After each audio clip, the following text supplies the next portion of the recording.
He's got an electric tail. That means he spotted something. Ooh. What was that? What was that, Douglas? Was that a squirrel? He's assuming the launch position.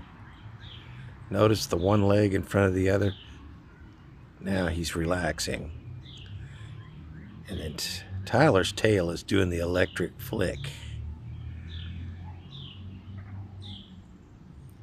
He's looking at a bird that's on the roof. That bird right there. And it flew away. Douglas was gonna stare it down and talk it into landing in front of him so he could flip it up into the air.